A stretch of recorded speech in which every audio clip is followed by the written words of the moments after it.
Aujourd'hui, je vais vous raconter frères et sœurs. Les enfants qui ont le même père et la même mère sont des frères et sœurs.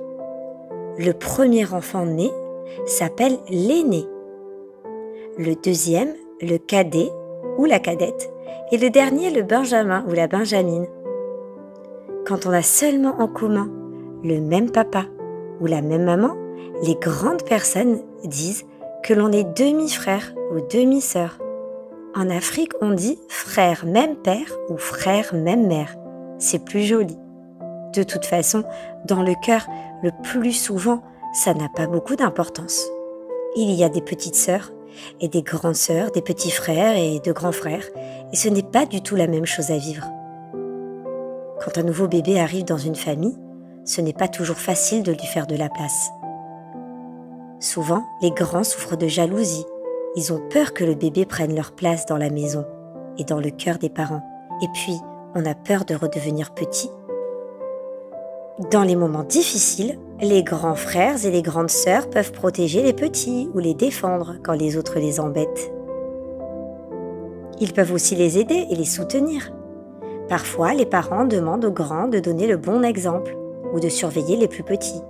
Et ça fait des histoires parce que ça complique les choses. Ça ennuie les grands et ça pèse sur les petits. Ce qui est compliqué, c'est qu'on a le cœur plein de sentiments différents. On peut presque aimer et détester en même temps. Entre frères et sœurs, on se provoque souvent. Parfois, les grands frères et sœurs ont du mal à accepter les plus petits.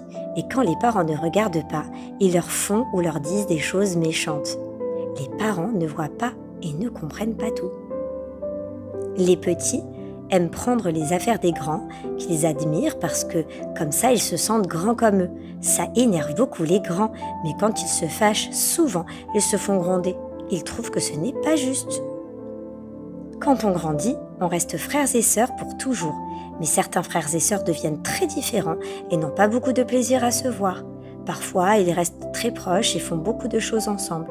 Les frères et sœurs de nos parents sont nos oncles et tantes. Ceux de nos grands-parents sont nos grands-oncles et grands-tantes.